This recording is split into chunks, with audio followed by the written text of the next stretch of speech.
सहरसा जिले के सिमरी बख्तियारपुर थाना क्षेत्र में आकाशीय बिजली गिरने से 4 बच्चों समेत 5 लोगों की मौत हो गई।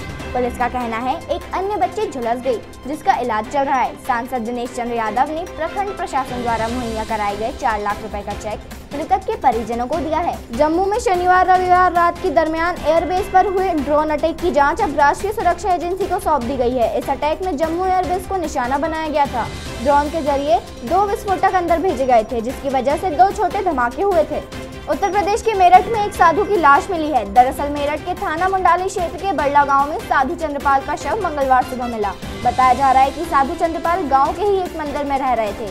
शव को देखकर लग रहा है कि किसी ने ईंट से पीट कर उनकी हत्या की है। जम्मू कश्मीर में आर्मी बेस पर ड्रोन हमले की साजिश का मसला संयुक्त राष्ट्र सभा में भी उठा है। भारत ने संयुक्त राष्ट्र महासभा में कहा कि सामरिक और वाणिज्यिक संपत्तियों के खिलाफ आतंकवादी गतिविधियों के लिए हथियारबंद ड्रोन के इस्तेमाल की संभावना पर वैश्विक समुदाय को गंभीरता से ध्यान देने की जरूरत है। धर्मांतरण मामले में गिरफ्तार मोहम्मद उमर गौतम और काजी जहांगीर काजमी की रिमांड आज खत्म हो जाएगी। यूपी एटीएस को 7 दिन की कस्टडी रिमांड मिली थी, जो आज खत्म हो रही है।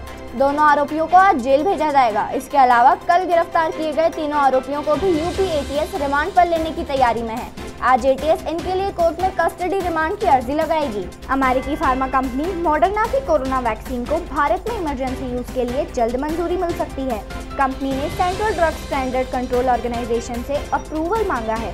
सूत्रों के हवाले से यह जानकारी दी गई है। कोविड-19 टीकाकरण के मामले में भारत ने अमेरिका को पीछे छोड़ दिया है। देश में अब तक जितने वैक्सीन डोज लोगों को दिए गए हैं, उसके आंकड़े अब अमेरिका में दिए गए वैक्सीन डोज से ज्यादा हो गए हैं। इस संबंध में केंद्रीय स्वास्थ्य मंत्रालय ने एक सूची जारी की है। दक्षिणी इटली में भीषण गर्मी के बीच खेतों में काम करने के दौरान एक प्रवासी मजदूर की मौत हो गई, जिसके बाद वहां की सरकार ने बड़ा फैसला लेते हुए गर्मियों के दिनों में दोपहर के समय बाहर खुले में काम करने पर और खेतों में काम करने पर प्रतिबंध लगा दिया है। जोधपुर शहर के बाल रोड पर स्थित भादू मार्केट में एक होलसेल विक्रेता की दुकान से रविवार रात चोर शटर तोड़ करीब 70 लाख रुपए की सिगरेट व 4 लाख रुपए नकद ले गए।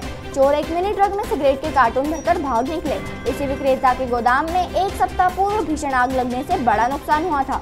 पुलिस वहां लगे सीसीटीवी फुटेज के आधार पर चोरों की तलाश कर रही है। भरतपुर शहर के जवाहर नगर में देर रात टेम्पो हटाने की बात पर विवाद हो गया। मामला इतना बढ़ गया कि 30 लोगों ने एक साथ घर पर हमला बोल दिया। यहाँ पहले जमकर पत्थरबाजी की और इसके बाद लाठी डंडों से घर के गेट व खिड़कियां तोड़ दी। इस घटना के बाद पूरा परिवार सहम गया और घर में छिप गया। वहीं पीड़ित परिवार ने मथुरा गेट थाने में इसकी रिपोर्ट दी है, जिसके बाद पुलिस ने जांच शुरू कर दी है। रेमडेसिविर इंजेक्शन की कालाबाजारी मामले में एसटीएफ ने जबलपुर विक्टोरिया जिला अस्पताल के एक डॉक्टर के ड्राइवर सहित 2 लोगों को दबोचा है। दोनों पर आरोप है कि वे अस्पताल से डॉक्टर की सील लगी पर्ची चुराकर उस पर फर्जी हस्ताक्षर कर स्टोर से अनुदान वाले इंजेक्शन निकलवाते थे। ऐसे 8 इंजेक्शन आरोपियों ने विक्टोरिया से निकलवाकर बाजार में 19 से 25 हजार रुपए में बेचे थे। भोपाल नगर निगम में शव वाहन से भी डीजल चोरी हो रहा है। इसका एक वीडियो सामने आया है, जिसमें कर्मचारी शव वाहन से डीजल निकालते हुए दिखाई दे रहा है। पास ही और कर्मचारी भी खड़े हैं। इसके बाद उसे हटा दिया गया है, साथ ही जांच भी शुरू करा दी गई है। शक जताया जा रहा है कि डीजल चोरी में और भी कर्मचारी शामिल हो सकते हैं। गोवा की एक निचली अदालत ने 21 मई को पत्रकार तरुण तेजपाल को यौन उत्पीड़न के मामले में बरी कर दिया था, जिसे गोवा सरकार ने चुनौती दी थी। गोवा सरकार ने पहले मुकदमे का समय बढ़ाने की मांग करते हुए सुप्रीम कोर्ट का रुख किया था, लेकिन सुप्रीम कोर्ट ने सोमवार को इस मामले में समय सीमा बढ़ाने से इनकार कर दिया और केस को बंद कर अपना फैसला सुना दिया। राज्यसभा सांसद विवेक तन्खा ने कांग्रेस की लीगल, एचआर और आरटीआई विभाग के राष्ट्रीय अध्यक्ष पद से इस्तीफा दे दिया है। इसकी जानकारी तन्खा ने ट्वीट कर दी। तन्खा ने कहा, मुझे नहीं लगता कि कोई व्यक्ति एक पद पर लंबे समय तक रहकर न्याय कर सकता है। नए लोगों को मौका मिलना चाहिए। मैंने अपने जीवन में इस सिद्धांत को अपनाया है। क्लब हाउस चैट में पाकिस्तान के रिपोर्टर से कश्मीर मुद्दे पर बात सार्वजनिक होने के 16 दिन बाद पूर्व मुख्यमंत्री दिग्विजय सिंह सक्रिय हुए हैं। उन पर देश विरोध गतिविधियों में शामिल होने तक के आरोप लगाए गए थे। ऐसे में अब एक्शन में आए दिग्विजय ने सोमवार दोपहर भोपाल स्थित एमपी साइबर सेल में शिकायत की। उन्होंने कहा कि इस मामले में मेरे खिलाफ प्रमाण दे, नहीं तो मैं आरोप लगाने वालों के खिलाफ मानहानि का दावा करूंगा। सिरसा में हिसार की एसटीएफ और जिले रानिया थाने की पुलिस ने लूट की योजना बनाते 3 युवकों को अवैध हथियारों व कारतूस के साथ काबू किया है। इनके कब्जे से 32 बोर के 6 पिस्तौल और 17 कारतूस बरामद किए गए हैं। जांच में खुलासा हुआ है कि आरोपियों ने अभी 3 दिन पहले ही फायरिंग करके 2 करोड़ की फिरौती मांगी थी। हालांकि फिलहाल इनसे पूछताछ की जा रही है। हरियाणा के जिंद जिले में एक कारोबारी को धमकी दिए जाने का मामला सामने आया है। धमकी शातिर बदमाश सुरेंद्र उर्फ काला के नाम पर दी गई है। शिकायत के मुताबिक दुकानदार को फोन करके पहले तो गाली गलौज किया और फिर कहा जान प्यारी है तो दुकान को खाली कर दे। पुलिस ने दुकानदार की शिकायत पर मामला दर्ज करके आगे की पड़ताल शुरू कर दी है। निसिंग में हथियार लहरा रहे युवकों को रोकने पर पुलिस पर हमला कर दिया गया। इसमें पुलिस के 4 जवान चोटिल हो गए। इस दौरान कुछ युवकों को हिरासत में लिया गया। युवकों को छुड़वाने के लिए लोगों की भीड़ जमा हो गई तो निसिंग थाना में अतिरिक्त पुलिस फोर्स की तैनाती की गई। इससे तनाव का माहौल हो गया। उत्तर प्रदेश के आगरा में एक सनसनीखेज वारदात हुई है। यहाँ 8 दिन पहले अगवा हुए कोल्ड स्टोरेज मालिक के इकलौते बेटे की हत्या कर दी गई। वारदात को उसके दोस्तों ने ही 2 करोड़ रुपए की फिरौती के लिए अंजाम दिया। अपहरण के कुछ घंटे बाद ही आरोपियों ने कार के अंदर उसकी हत्या कर दी। शव को एक बैग में डाला और कोरोना मृतक बताकर शमशान घाट पर पीपीई किट पहनकर जला दिया। पुलिस ने इस मामले में 5 लोगों को गिरफ्तार किया है। दरभंगा रेलवे स्टेशन पर 17 जून को हुए पार्सल ब्लास्ट मामले की जांच केंद्रीय जांच एजेंसी एनआईए ने पूरी तरह संभाल ली है। दरभंगा से दिल्ली लौटने के बाद इनकी एक टीम सिकंदराबाद भी पहुंची। इस बीच सूत्रों से जो जानकारी मिली है उसके मुताबिक जिन 3 लोगों को इस जांच कांड के बाद पकड़ा गया उनको रुपयों की फंडिंग पाकिस्तान से हो रही थी। इस बात के सबूत भी मिले हैं। माइक्रो ब्लॉगिंग साइट ट्विटर ने एक बार फिर विवाद खड़ा कर दिया है। ट्विटर ने अपनी वेबसाइट पर जम्मू कश्मीर और लद्दाख को अलग अलग देश के तौर पर दिखाया है। ट्विटर की वेबसाइट पर एक बार फिर भारत के नक्शे के साथ छेड़छाड़ की गई है। यानी ट्विटर ने अपनी वेबसाइट पर भारत का जो नक्शा दिखाया है उसमें जम्मू कश्मीर और लद्दाख को शामिल नहीं किया है। इंदौर में एक युवक ने व्रत के बाद शाम को ऑनलाइन वेज फूड का ऑर्डर किया और उसे नॉन वेज फूड डिलीवर किया गया। उसने पनीर रोल मंगाया था लेकिन डिलीवरी बॉय उसे चिकन रोल दे गया। युवक ने पहली बाइट ली तो उसे शक हुआ।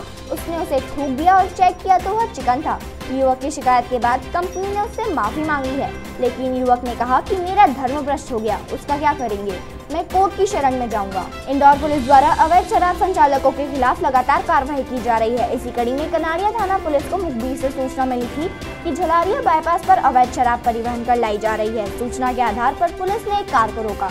तलाशी लेने पर कार में 10 पेटी ब्रांडेड विदेशी शराब मिली। पुलिस ने कार चालक को गिरफ्तार कर 2.5 लाख रुपए कीमत की अंग्रेजी विदेशी शराब जब्त कर आरोपी पर आबकारी एक्ट के तहत कार्रवाई की है। प्रदेश भर में नर्स एसोसिएशन द्वारा की जा रही अपनी मांग को लेकर अब उनकी सहनशीलता जवाब देने लगी है। नर्स एसोसिएशन का कहना है कि आश्वासन के बाद ना तो सरकार और ना ही सरकार का कोई प्रतिनिधि उनसे मांगों को लेकर मिलने आया है। इसको लेकर नर्स एसोसिएशन ने हड़ताल का मन बनाया है। इंदौर में भी एमवाई अस्पताल की नर्सों ने हड़ताल की चेतावनी दी है। गौरतलब है कि एसोसिएशन द्वारा अपनी मांगों को लेकर सांकेतिक विरोध किया जा रहा था। इसके बाद भी शासन द्वारा मांगे पूरी करने के लिए ठोस कदम नहीं उठाया गया। यही वजह है कि एसोसिएशन द्वारा हड़ताल का रुख किया जा रहा है। ग्वालियर से इंदौर आ रही ट्रेन में यात्रा कर रही 2 महिलाओं को बदमाशों ने निशाना बनाया और उनका मोबाइल और पर्स लूटकर फरार हो गए। वहीं बदमाशी की पूरी घटना सीसीटीवी कैमरे में कैद हो गई। यह पूरी घटना उज्जैन की है, जहां महिलाओं ने इंदौर आकर रेलवे पुलिस को शिकायत दर्ज करवाई। मामले में पुलिस ने प्रकरण दर्ज कर आगे की कार्रवाई के लिए यह केस उज्जैन पुलिस को सौंप दिया है। अखिल भारतीय विद्यार्थी परिषद मालवा द्वारा इंदौर के देवी अहिल्या विश्वविद्यालय में कार्य परिषद की बैठक के दौरान विद्यार्थियों की शैक्षणिक शुल्क में यथोचित राहत हेतु कुलपति के नाम ज्ञापन दिया गया। गत वर्ष की भांति इस वर्ष भी कोरोना महामारी की दूसरी लहर के कारण प्रदेश में लॉकडाउन की स्थिति बनी रही, जिसके कारण लोगों की आर्थिक स्थिति पर भी बुरा प्रभाव पड़ा है।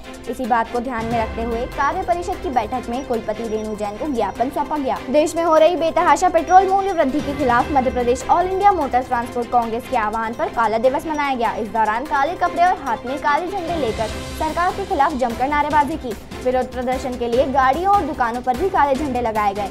सरकार से मांग की गई कि जल्द पेट्रोल मूल्य वृद्धि वापस ले और आरटीओ भ्रष्टाचार को खत्म करे। साथ ही ट्रांसपोर्ट का 6 माह का लोन मोरेटोरियम दिया जाए, नहीं तो धीरे धीरे ये प्रदर्शन उग्र आंदोलन में बदला जाएगा। मध्य प्रदेश के ऊर्जा मंत्री प्रद्युम्न सिंह तोमर ने इंदौर में विपक्ष में बैठी कांग्रेस पर जमकर निशाना साधा, लेकिन जब पेट्रोल और डीजल की मूल्य वृद्धि पर सवाल उठा तो वो साइकिल की सवारी की दुहाई देने लगे। इस दौरान ऊर्जा मंत्री ने अपने अंदाज में कहते दिखाई दिए कि पेट्रोल डीजल की मूल्य वृद्धि को ना देखा जाए, बल्कि समझे कि यह पैसा किसी की जेब में नहीं बल्कि संकट काल में गरीबों की सेवा के लिए उपयोग में लाया जा रहा है। इंदौर के हीरानगर इलाके में रविवार मामूली विवाद के बाद 3 लड़कों ने एक युवक के घर के बाहर गोलियां चलाई। फरियादी रौनक की शिकायत पर आरोपी संस्कार वैष्णव, पीयूष यादव व उसके साथियों के खिलाफ केस दर्ज किया गया है। बताया जा रहा है दोनों पक्षों के बीच में एक ऐप को लेकर विवाद हुआ था। यह विवाद इतना बढ़ गया कि संस्कार वैष्णव अपने साथियों को लेकर रौनक के घर पहुंचा और वह फायर की वजह से इलाके में दहशत फैल गई। फिलहाल पुलिस आरोपियों की तलाश कर रही है। बताया जा रहा है आरोपी रसूखदार परिवार से जुड़े हुए हैं। ऊर्जा मंत्री प्रद्युम्न सिंह तोमर एक्शन के मूड में नजर आए। 33 केबी और 11 केबी सब स्टेशन का औचक निरीक्षण किया। ऊर्जा मंत्री प्रद्युम्न सिंह तोमर को निरीक्षण के दौरान सब स्टेशन में मौजूद ट्रांसफार्मर के पास पेड़ और झाड़ियां दिखी। खुले में तार में स्पार्किंग को देखकर ऊर्जा मंत्री ने विद्युत विभाग के अधिकारियों को फटकार लगाई। ऊर्जा मंत्री प्रद्युम्न सिंह तोमर ने खुद ट्रांसफार्मर के पास मौजूद झाड़ियां काटी। जम्मू कश्मीर के त्राल में आतंकियों ने एक पुलिसकर्मी के परिवार को निशाना बनाया है। आतंकियों ने एसपीओ फैयाज अहमद और उनकी पत्नी की घर में घुसकर गोली मारकर हत्या कर दी। इस हमले में एसपीओ फैयाज की बेटी बुरी तरह घायल है, वह अभी अस्पताल में भर्ती है। ये आतंकी वारदात दक्षिण कश्मीर के पुलवामा जिले के हरी परिगाम त्राल इलाके में हुई। बांग्लादेश की राजधानी ढाका में रविवार को हुए एक विस्फोट में कम से कम 7 लोगों की मौत हो गई और कई अन्य घायल हो गए। विस्फोट से वाहन और आसपास की इमारतों को भी नुकसान पहुंचा है, लेकिन अधिकारी विस्फोट की प्रकृति का अभी पता नहीं लगा पाए हैं। दिल्ली में अनलॉक 5 के तहत आज से कंटेनमेंट जोन से बाहर आधी क्षमता के साथ जिम, फिटनेस सेंटर और योग केंद्र खोलने की इजाजत रहेगी। हालांकि महामारी की तीसरी लहर की आशंका को देखते हुए अधिकतर योग संस्थानों ने फिलहाल ऑनलाइन कक्षाएं ही जारी रखने का फैसला लिया है। अमेरिकी सैन्य विमानों ने सीरिया इराक सीमा के पास वाले इलाकों में ईरान समर्थित मिलिशिया समूहों के ठिकानों पर हमले किए हैं। अमेरिका रक्षा विभाग ने एक बयान में रविवार को इन हमलों को लेकर एक बयान जारी किया है। लद्दाख में सोमवार की सुबह भूकंप के झटके महसूस किए गए। रिक्टर स्केल पर इसकी तीव्रता 4.6 रही और इसकी गहराई 18 किलोमीटर अंदर थी। भूकंप में किसी के भी हताहत होने या कोई नुकसान होने की अब तक खबर नहीं मिली है। पीवी नरसिम्हा राव की आज 100वीं जयंती है। इस मौके पर प्रधानमंत्री नरेंद्र मोदी ने उन्हें याद किया और श्रद्धांजलि दी। उन्होंने कहा कि देश के विकास में उनके योगदान को हमेशा याद रखा जाएगा। इसके अलावा पीएम मोदी ने पिछले साल नरसिम्हा राव की जयंती पर मन की बात कार्यक्रम के दौरान कही गई बातों को भी साझा किया। हैदराबाद स्थित डॉक्टर रेड्डीज लेबोरेटरी ने डीआरडीओ की बनाई एंटी कोविड दवा को बाजार में 2DGTM के नाम से जाना जाएगा। इसके एक सैशे की कीमत 990 रुपए तय की गई है। कंपनी से मिली जानकारी के मुताबिक दवा को फिलहाल बड़े शहरों में ही बेचा जाएगा। ब्रिटेन के रक्षा मंत्रालय की गोपनीय दस्तावेज इंग्लैंड में एक बस स्टॉप पर पड़े मिलने से सनसनी फैल गई है। इन दस्तावेजों में एक युद्धपोत और ब्रिटेन की सेना से जुड़ी खुफिया सूचनाएं थी। ब्रिटेन की पुलिस मामले की गंभीरता से जांच कर रही है। जानकारी के मुताबिक रक्षा मंत्रालय के एक कर्मचारी ने पिछले सप्ताह इन दस्तावेजों को कहीं खो दिया था। रक्षा मंत्री राजनाथ सिंह ने चीन सीमा को जोड़ने वाली सड़कों पर नवनिर्मित 4 पुलों का वीडियो कॉन्फ्रेंसिंग के माध्यम से सोमवार को लोकार्पण किया। इनमें से एक स्पान पुल जबकि 3 बेली ब्रिज शामिल है। इस दौरान मुख्यमंत्री तीरथ सिंह रावत भी ऑनलाइन जुड़े। उत्तर कोरिया के तानाशाह किम जोंग उन का सुर्खियों में बने रहने का सिलसिला जारी है। किम जोंग की सेहत को लेकर उत्तर कोरिया के लोग परेशान हो गए हैं। सभी को उनकी जरूरत से ज्यादा चिंता होने लगी है। वजह है कि किम जोंग का लगातार कम होता वजन। कहा जा रहा है कि पिछले कुछ महीनों में किम का वजन अचानक से काफी कम हो गया है। राजस्थान के भरतपुर में एक 21 वर्षीय लड़की ने अपने जीजा पर दुष्कर्म का आरोप लगाते हुए महिला थाने में शिकायत दर्ज कराई है। पुलिस पीड़िता का बयान दर्ज कर मामले की जाँच में जुट गई है। जानकारी के मुताबिक पीड़िता की बड़ी बहन की डिलीवरी हुई थी।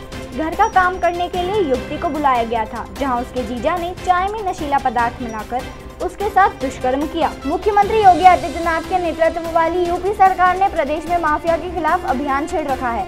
यूपी सरकार ने पिछले 1.5 साल में माफिया पर ताबड़तोड़ एक्शन लिया है। 1.5 साल की अवधि में ही माफिया से तकरीबन 1128 करोड़ रुपए की संपत्ति जब्त की गई है।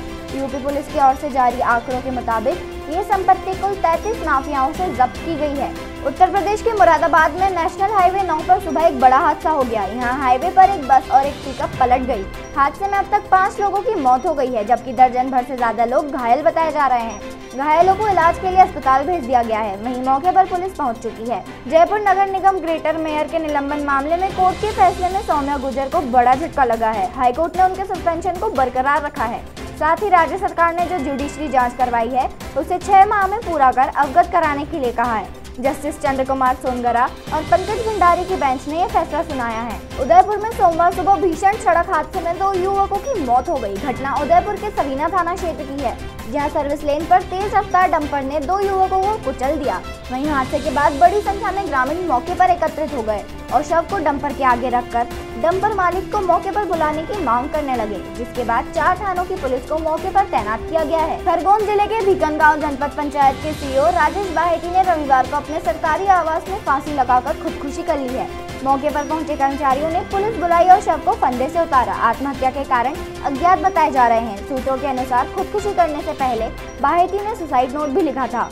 हालांकि पुलिस इसका खुलासा नहीं कर रही है। एक्ट्रेस आलिया भट्ट की अपकमिंग फिल्म गंगूबाई काठियावाड़ी की शूटिंग पूरी हो गई है। इस बात की जानकारी आलिया ने खुद रविवार को सोशल मीडिया पर फिल्म के सेट से कुछ behind the scene photo share कर दी है।